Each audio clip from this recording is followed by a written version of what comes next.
Welcome, everyone, both here and out there. Yes, it's such a delight to have this group, this tiny congregation today in the building again. Very glad you're here. And as always, we acknowledge the land and the people who were on the land way before our ancestors. We're 3 days away from the first National Reconciliation Day. And today I'm thinking about all the generations of children who were born on this land, Mohkinstsis and its surroundings, for thousands of years, tens of thousands of years. And they learned, those children, they learned what plants and what animals were food and medicine. They learned to build a society. They learned to get along with each other and to respect each other. And then strangers came from another land with very different rules about what society was. And they took over the land. As their descendants, the descendants of those strangers, it is our work today to repair those wounds, to respect the land and the people who came before us, and to build a society that respects all people. We lit our chalice this morning with the words of Reverend Scott Taylor.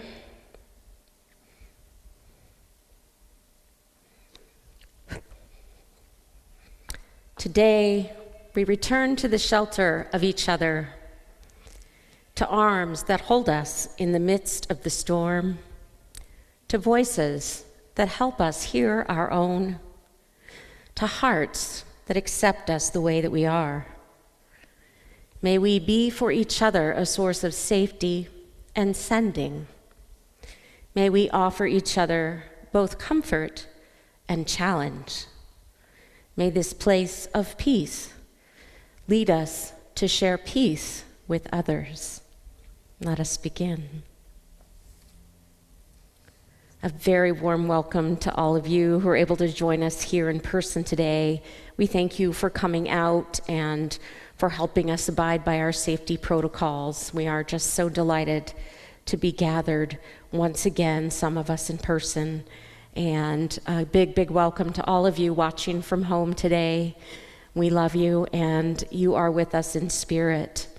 This place is made sacred by our presence, both here and in the wider world.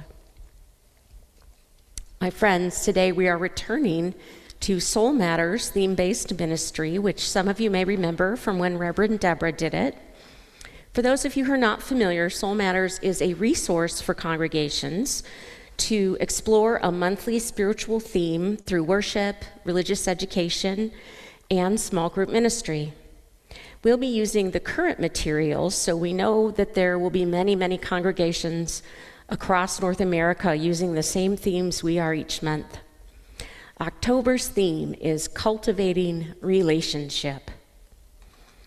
With COVID continuing to make gathering in person difficult, more than ever, we need ways to connect and maintain our ties to this beloved community. So I want to remind us all today of some of the many ways we're doing that here every week and some of the special events going on. Of course, we get to be here together on Sundays, and then we'll gather in the garden, those of us in person, if you'd like to stay for that. After worship, the Zoom room has coffee chat with breakouts and the large group discussion.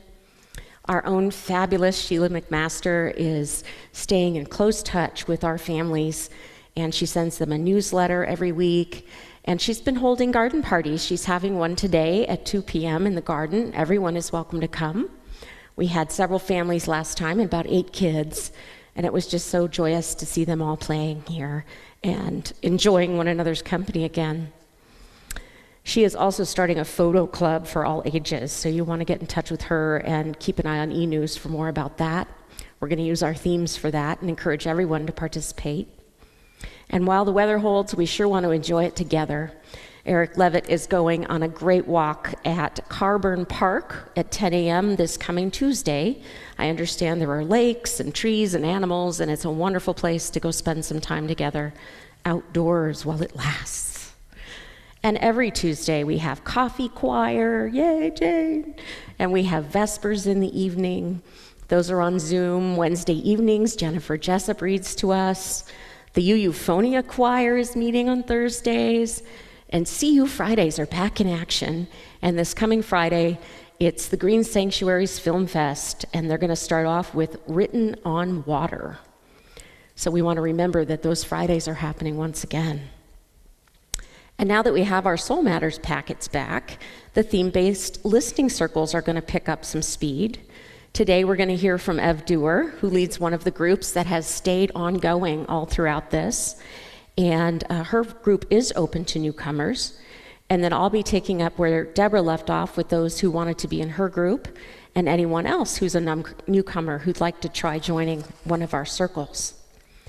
So once again, do keep an eye on e-news and the Friday order of service for more information and links and updates as we continue this hybrid journey of shared ministry. Your staff and I are also working to update and improve and launch a new website that I really hope will be a community hub for us for connection and all the latest information, and to find out, to see those beautiful photos, to connect with one another in new and different ways. And of course, don't forget we have Facebook, and our worship services are on our YouTube channel, and we're hoping to add content to that as well. So doing our best to make this hybrid ministry as rich and rewarding as we can, hopefully with ways for absolutely everyone to participate with us. And if you have a bright idea of how you would like to connect better, please feel free to reach out to me and let me know. We'd be happy to talk about starting something new with you. And then I want to make a personal invitation to any of you who might like to join our Widening the Circle of Concern facilitation team.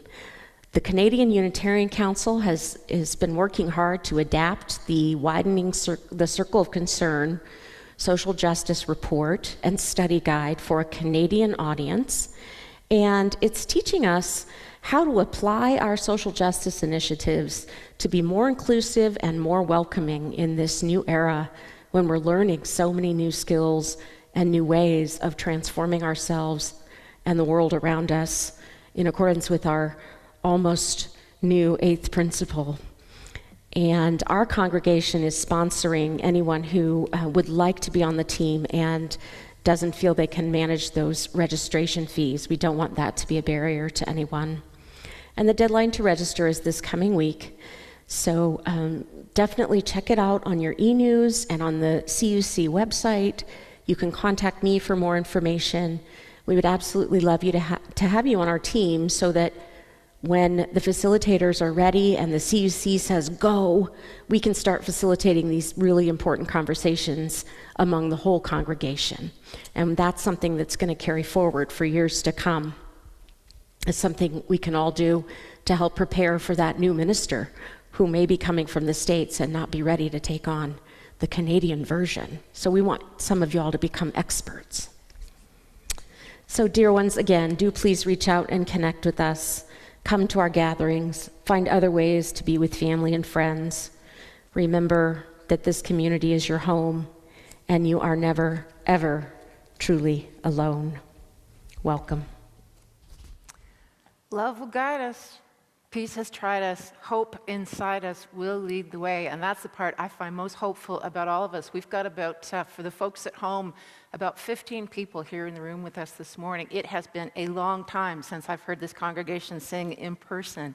And we're going to sing together hymn number 131, Love Will Guide Us. For the people in the room, we're going to leave our masks on as we sing, because that's the safe thing to do right now.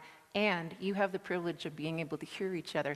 For the folks at home, you're stuck with me and the piano. We're going to do this thing. So for folks in the room, so that the camera can still stay focused on the stage, let's remain seated. But if you want to clap along, you're welcome to do that. Here we go. Love will guide us.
That's well sung.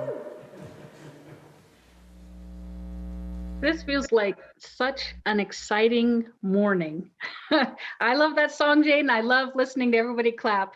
That was just amazing. And for many of you who know, I'm DRE Sheila, and my pronouns are she and her. And I have one announcement. One of our congregation, one of our littlest congregants, Mason, just turned 9. Mason loves Greek mythology and elemental magic lore. So just please join me in wishing Mason a happy birthday if you're out there watching Mason. And his mom was telling me today that the best part of his birthday is getting to share with others. When I think about cultivating welcome, I see it as an opportunity to create welcome for people who might have a different culture or traditions than my own. I think about cultivating welcome as learning and sharing with each other. And so this month, that's what we've been doing with the children and youth. We've celebrated Mabon and the fall equinox. And coming up, of course, we've got things like Thanksgiving and Samhain and Halloween coming up. But today I want to talk about the indigenous traditions of coming together in the fall. And I think this is a great time to highlight that. The following words are from Jade DeLille. She's one of our fabulous religious education staff. She's going to be out there today with me as we have our fire pit and playtime with all the kids today. And she also identifies as Métis. So she's written the following words for me. In the spring and summer, when the weather is gentle and food is easy to find, the people would go out across their territories and spread diffusely in extended family groups over the land to experience and gather its many gifts. Collecting berries and moving with the bison. In the Blackfoot language, autumn is called Mokoyi, and the people would reunite in large numbers and work intensely for the most important bison hunt of the year and turn the meat into mokimani, also known as pemmican, for the days to come. It is traditional that when the leaves turn yellow in the fall, to share the harvest and sacred medicines, and to return to the protective insideness of stands of trees in the valley, the lodge, the teepee, and the larger community before winter set in. For the Plains people, this time is an important one because it returns to a cycle of stories and lessons that are manifest by the circle of the teepee, the community that sits inside around the sacred fire, the knowledge and the songs that are voiced inside that space. This coming together helps everyone to understand the order of society and the universe in which we are situated.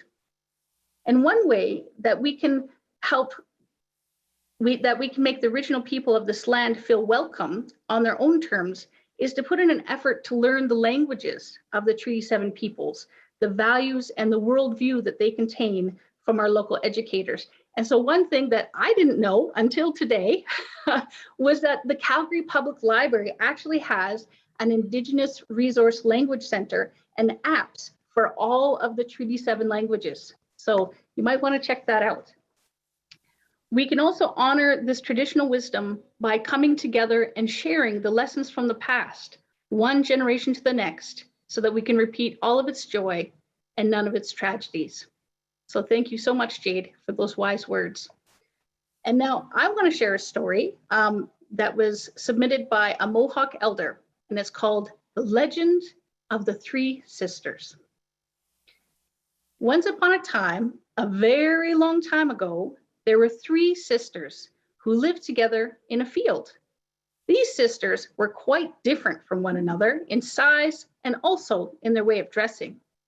One of the 3 sisters was a little sister, so young that she could only crawl at first and was dressed in green. The second of the 3 wore a frock of bright yellow, and she had a way of running off by herself when the sun shone and the soft wind blew in her face. And the third sister was the eldest sister, standing very straight and tall above all the other sisters and trying to guard them. And she wore a pale green shawl, and she had long yellow hair that tossed about her head in the breeze. And there was only one way in which the sisters were alike. They loved one another dearly, and they were never separated, and they were sure that they would not be able to live apart. After a while, a stranger came to the field of the three sisters, a little indigenous boy. And he was straight as an arrow and as fearless as the eagle that circled up the sky above his head. And he knew the way of talking to birds and the small brothers of the earth, and the shrew and the chipmunk and the young foxes.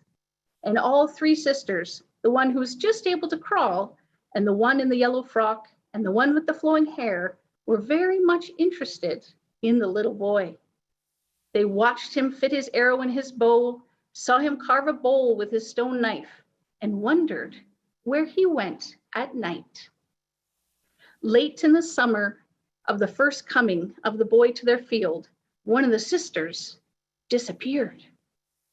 This was the youngest sister in green, the sister who could only creep, and she was scarcely able to stand alone in the field unless she had a stick in which to cling to. Her sisters mourned for her until the fall, but she did not return. Once more the boy came to the field of the three sisters. He came to gather reeds at the edge of a stream nearby to make arrow shafts, and the two sisters who were left watched him and gazed with wonder at the prints of his moccasins in the earth that marked his trail. That night, the second of the sisters left, the one who was dressed in yellow and who had always wanted to run away. She left no mark of her going, but it may have been that she set her feet in the moccasin tracks of the little boy. Now, there was but one sister left. Tall and straight she stood in the field, not once bowing her head with sorrow, but it seemed to her she could not live there alone. The days grew shorter and the nights grew colder, and her green shawl faded and grew thin and old, and her hair, once long and golden, was tangled by the wind, and day and night she sighed for her sisters to return to her, but they did not hear her, and her voice when she tried to call them was low and plaintive like the wind. But one day, when it was the season of the harvest, the little boy heard the crying of the third sister who had been left to mourn there in the field. He felt sorry for her, and he took her in his arms and carried her to the lodge of his father and mother. And oh, what a surprise awaited her there! Her two lost sisters were there in the lodge of the little boy, safe and very glad to see her. They'd been curious about the little boy and had gone home with him to see where and how he lived. They had liked his warm cave so well that they decided that now that winter was coming, to stay with him, and they were doing all they could to be useful. The little sister in green, Beans, was now quite grown up and was helping to keep the dinner pot full. And the little sister in yellow, the Squash, was on the shelf drying herself, and she planned to fill the dinner pot later. And the third sister, Corn, joined them and was ready to grind meal for the little family. And the three were never separated again. And so in case you haven't guessed by now, the three sisters are when you plant beans and corn and squash together. And so they provide support for each other and grow best when they care for each other. And today, the children and youth are going to be sharing stories about the three sisters around our very own campfire right behind the Unitarian building today at between 2 and 4 p.m. And Jade has brought squash and corn and beans that she's grown in her own garden and has saved seeds and is going to be giving all the children packets of their own three sister seeds to take home so they can plant them next year.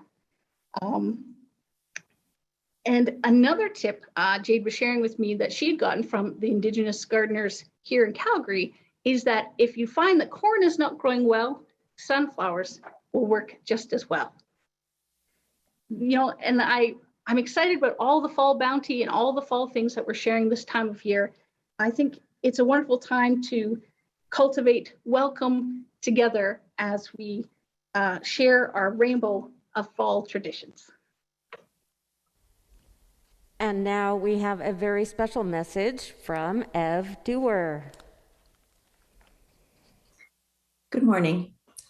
When I first came to this Unitarian church here in Calgary about 15 years ago, the thing that struck me the most was the discovery of a non-dogmatic faith community. As someone who was raised evangelical Christian, this was completely foreign to me, and caused me a lot of, I have to confess to a little bit of fear and angst initially. If nobody's telling me what to think, what do I believe?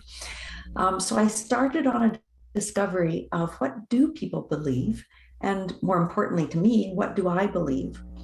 So I signed up for almost every adult religious exploration program I could find, as well as some small groups and small group discussions. There were discussion groups to explore and share specific different faith traditions. And I remember joining one that started out with, what do you want to talk about tonight?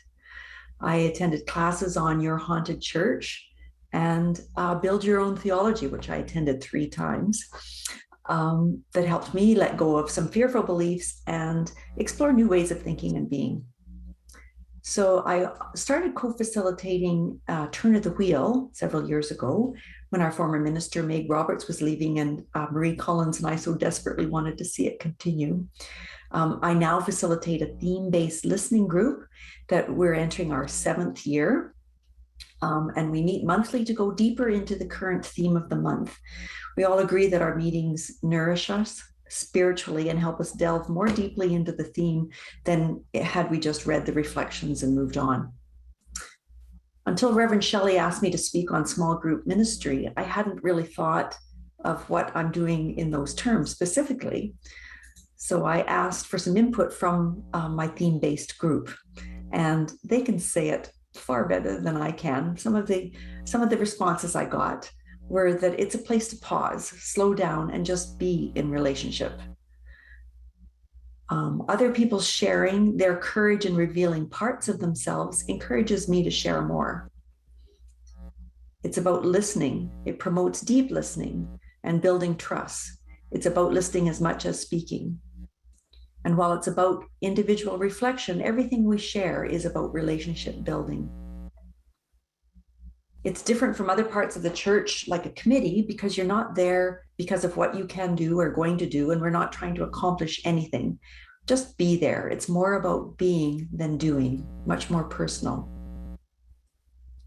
We find out about each other's lives month to month, year to year, and for many of us, it's been over several years. It's a home to me within the larger church. I have a sense of belonging. The church feels big. I prefer the small group.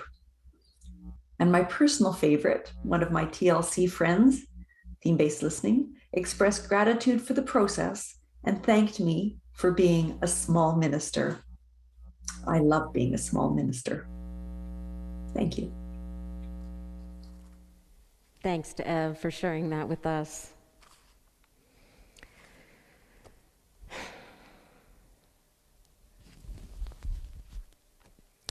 Who loved you here?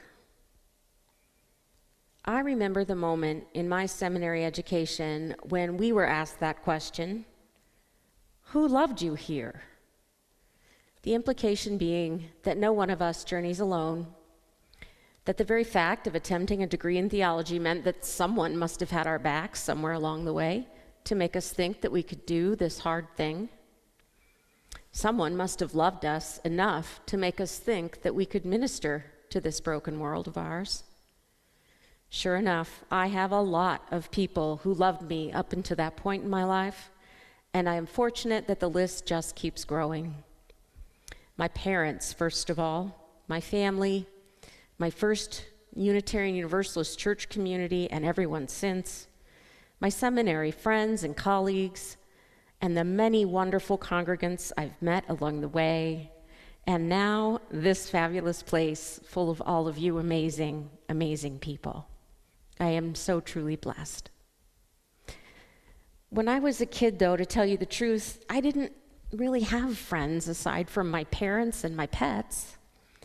I wanted what it seemed everyone had, deep, authentic friendships, people who get me, people who laugh at my stupid jokes, people who celebrate my birthday, and who sometimes just call out of the blue to say hello.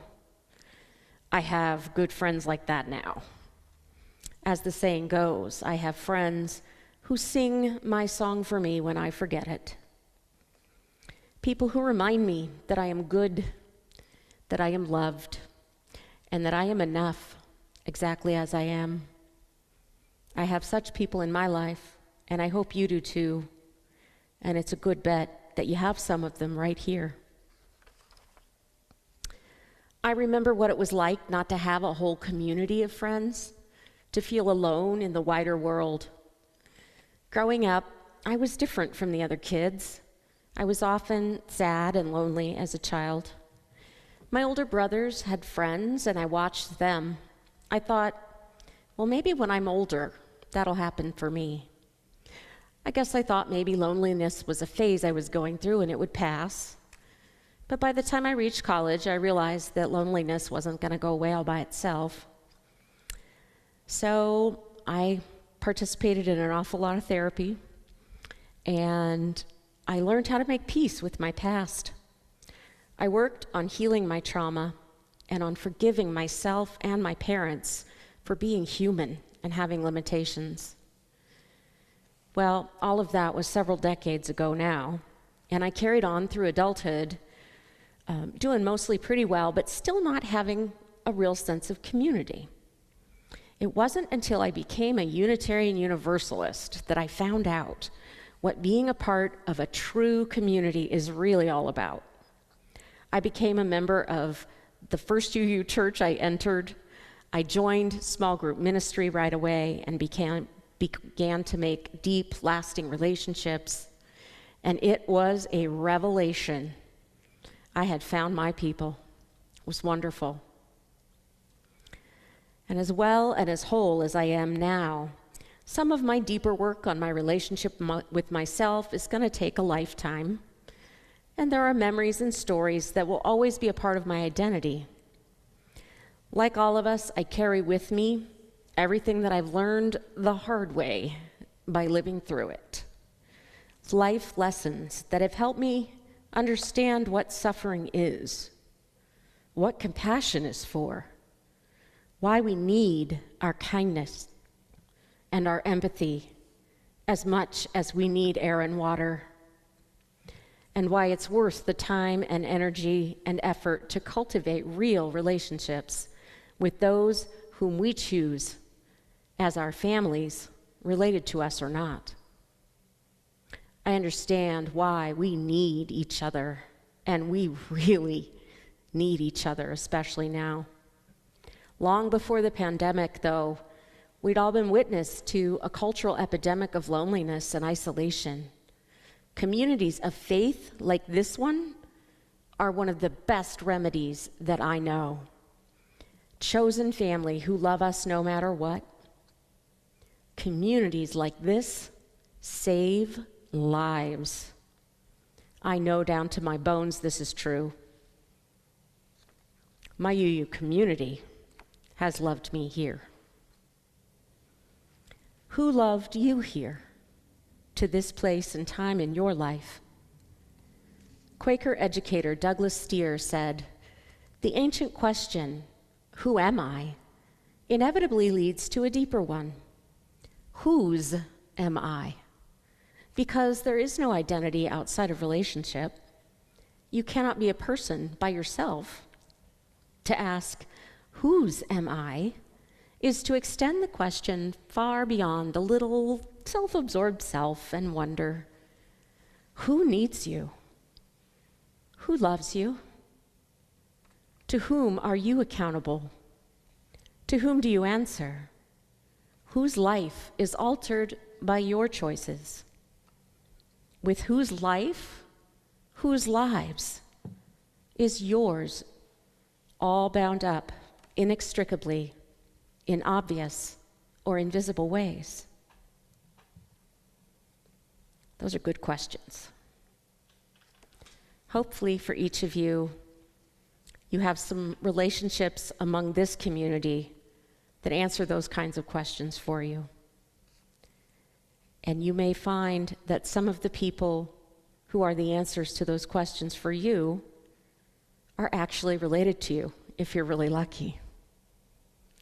My parents, Brenda and Virgil Thompson, are at the very top of my list. More than anyone else, they have loved me here, and I am theirs. I want to tell you a little bit about them because to really know me, you have to know Bren and Verge. They were both born and raised in Wichita, Kansas, which is one of those flyover states in the middle. It's the really flat one. My mother's father, Lyle Jaden, was a farmer, a cattle rancher, and an oilman. I think he would have liked Calgary. He was one of those John Wayne kind of manly men, but he also had a twinkle in his eye and a very mischievous sense of humor. My Grandma Sue was a pillar of her community, a devout Methodist, someone who spent a lot of time and energy helping other people. My mom says that she learned great values like service, kindness, and humility from my Grandma Sue. Brenda grew up as the oldest of three, helping her mom with the care and upkeep of the home, including feeding the ranch hands. She claims that that's why, to this day, she eats very quickly. Mom had lots of cousins and lots of friends and has always been popular as the nicest person anyone knows. She and my dad were high school sweethearts. Virgil grew up in a poor working class family. His parents didn't go to high school and were married young. Grandpa had escaped an abusive home at the age of 13. Grandma was only 15 when they married, and Grandpa was 18. They had 5 kids. Dad was second to last. And he was a small kid, far shorter than anyone else in his family, including his being a couple inches shorter than his sister. So as a small kid, he was scrappy by all accounts. Feisty was the word my grandmother used. They moved around a lot before my dad went off to Valley Center High School. He was popular. He was on the track and debate teams and had lots of friends. Mom was a cheerleader, and together they were the track king and queen my dad's senior year. And believe it or not, my parents are still friends with those people from high school from over 60 years ago. But I do have to say that Bren and Verge are in much better shape than some of their cohort. You'd never guess that they're 80 and 81. They were married in 1960 and had 2 boys by 1966 when Dad graduated from law school, having worked full-time during full-time school to pay his way through. They moved to California, to the San Francisco Bay Area in 1969, and Dad went to work for a pharmaceutical company as an executive, where he stayed for 25 years. In the early 70s, they decided that they wanted to add a girl to their family, and they wanted to offer a good home to a child in need of adoption. They adopted me out of foster care when I was nearly 2 years old, and they have hung in there with me ever since. During my childhood, we had some rough times, including coping with an accident I had at the age of 4 that left my right eye blind. And my adoption trauma, being taken from one home at the age of 2 and immediately given to a new family, was really difficult for me and left me wounded too. So there was a lot of conflict when I was young, especially between me and my mom, because she was right there with me all the time, taking care of me. And there was a little bit of a love-hate relationship with the attachment issues that I had. But you know, we all got through it because my parents are patient, they persevere, they are loyal, and we all had a whole lot of determined, never to give up love to give one another. Mom and Dad were definitely my friends too, even when I felt like they were the only ones. To this day, my mom is my best friend. We talk almost every day. And my dad and I are still each other's biggest fans. It's been hard not seeing them for nearly 2 years, thanks to COVID. We have all had to work so much harder to stay connected, haven't we? As I mentioned, Brenda really is the nicest person you would ever hope to meet. And I count my blessings every day that I won the mom lottery with her. And Dad is also a person of sterling character. He has a heart of gold. Yep, parent, lotto, jackpot winner, right here. They are the salt of the earth people with strong values that they passed on to us kids. Integrity, loyalty, honesty, a good work ethic, kindness, and tremendous, tremendous generosity. When I came to be a minister here, they said, "Be sure to let us know when we can make a pledge. We want to support your church." They've touched so many lives and are beloved by countless friends and family. Yes, indeed, Brent and Verge get the credit for loving me here. And they would not be who they are without their faith. Participating in their faith community, a Presbyterian church near San Diego where they retired, has been the most fulfilling and rewarding experience of their lives, aside from their kids and grandkids.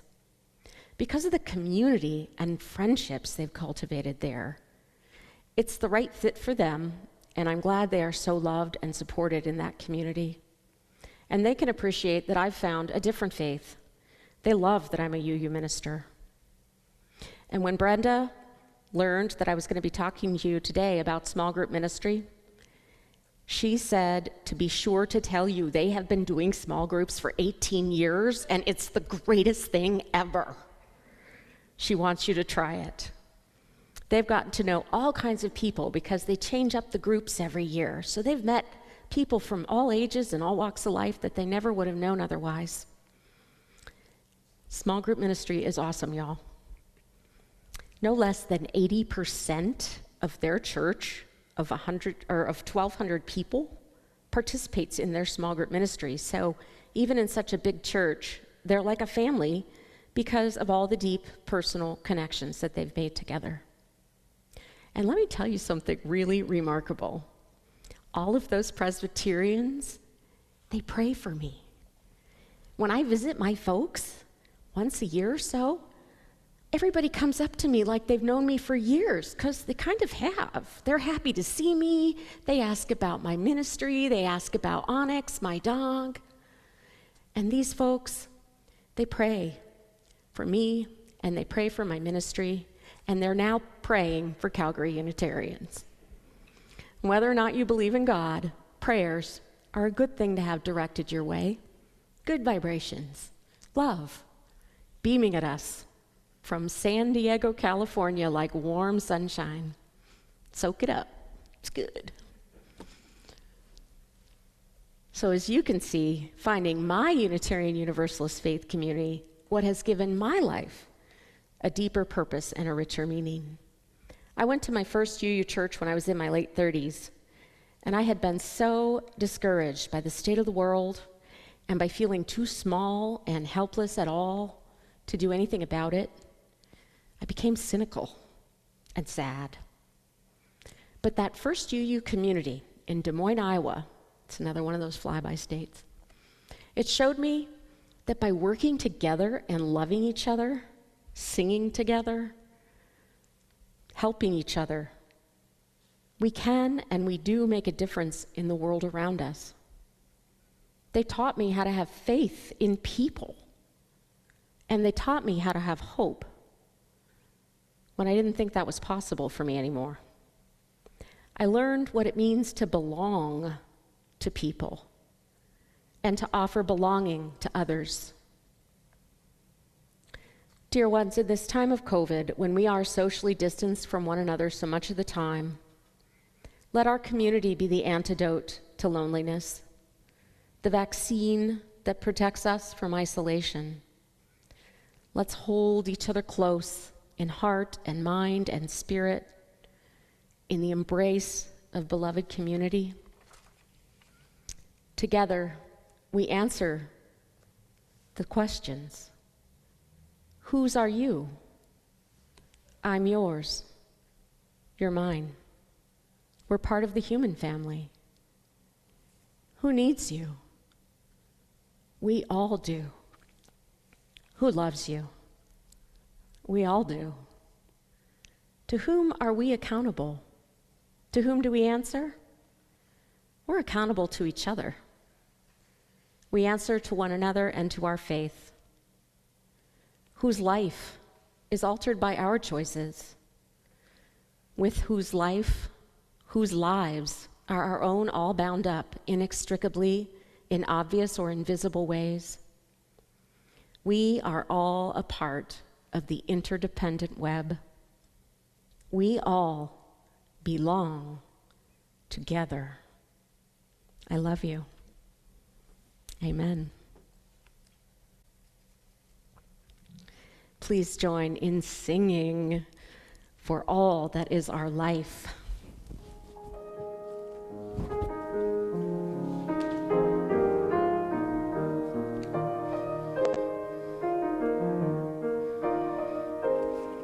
For all that is our life, we give our thanks and praise. For all life is a gift which we are called to use to build the common good and make our own lives glad.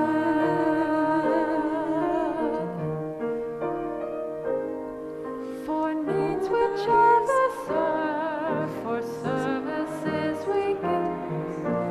All is a gift to build the common good and make our own days glad. Let's stay on this slide. For needs which others serve, for services we give, for work and its rewards, for hours of rest and love, we come with praise and thanks. For all that is our life.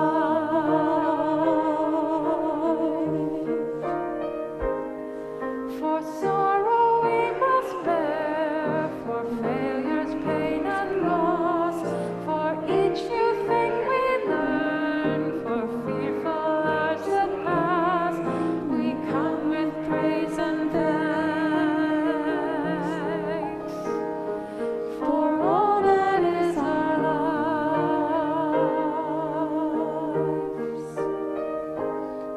For all that is our life, we sing our thanks and praise. For all life is a gift which we are called to use to build the common good and make our own days glad.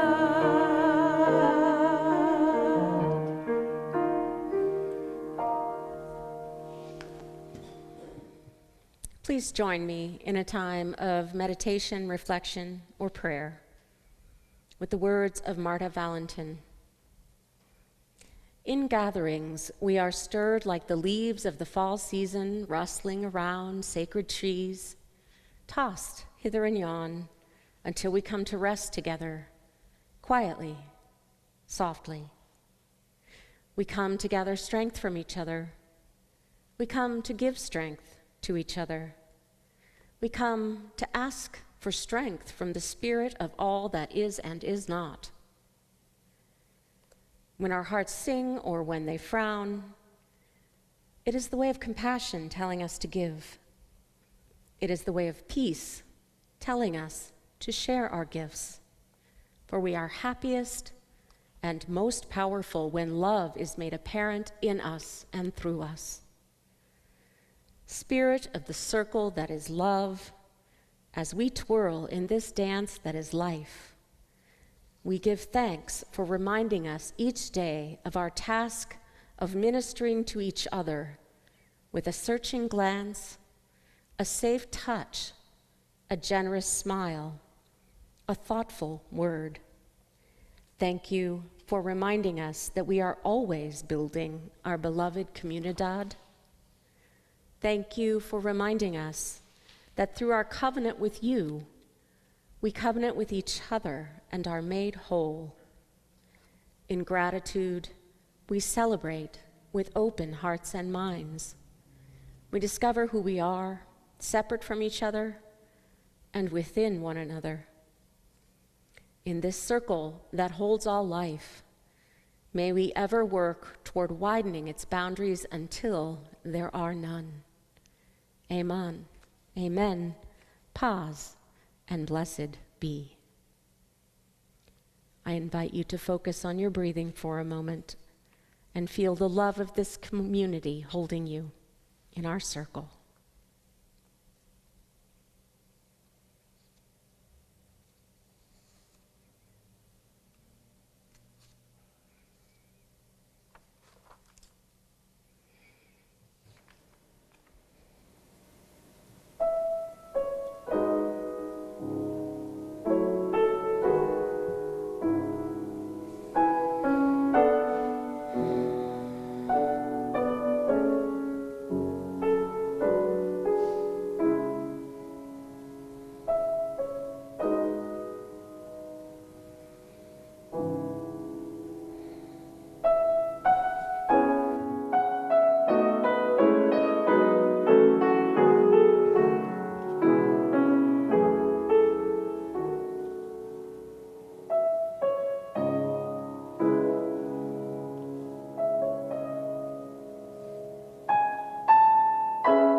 Now is the time when we light our candles of care and concern for ourselves, for each other, and for our wider world. If you would like to do so and you're on Zoom with us, please feel free to share in the chat. I light a candle for all of our joys and celebrations.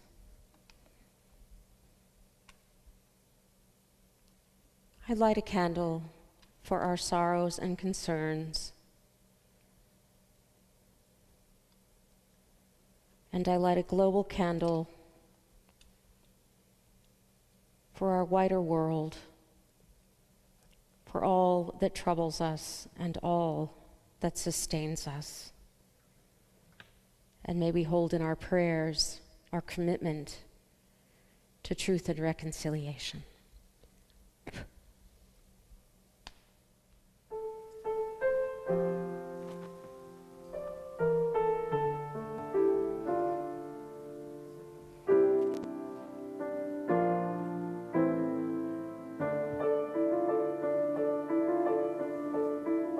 May I be filled with loving kindness.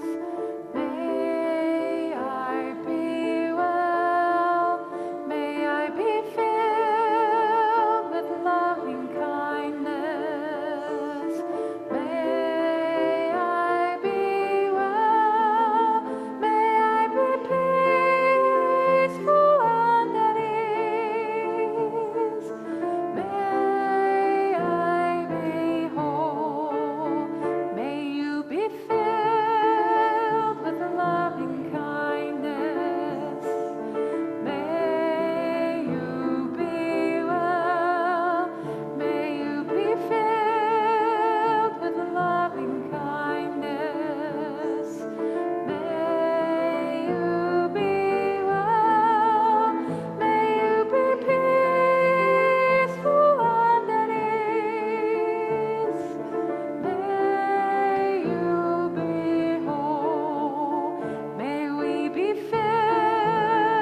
At this time of harvest, we think about prosperity.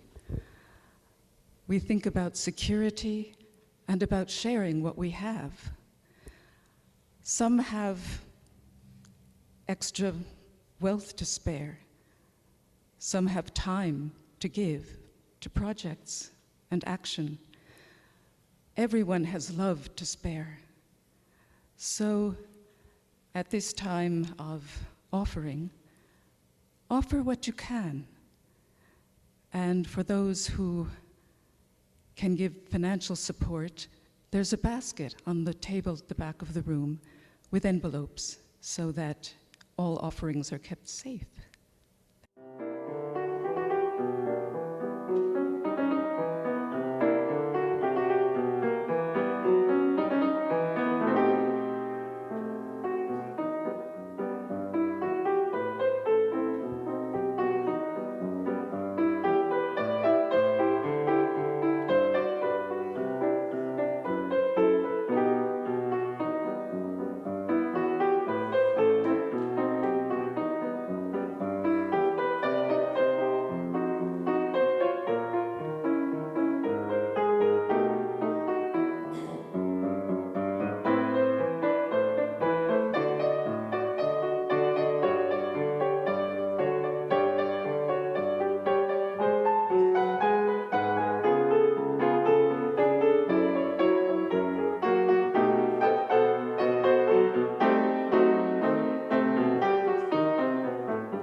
We extinguish this chalice, but not the light of friendship and not the flame of commitment in our hearts.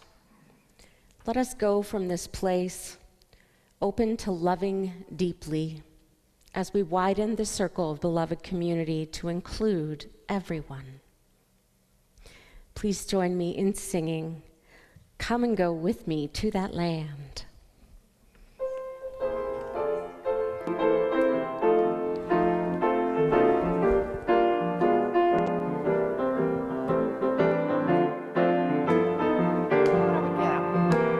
Let's get it. Come on. Come and go with me to that land. Come and go with me to that land. Come and go with me to that land where I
right. about.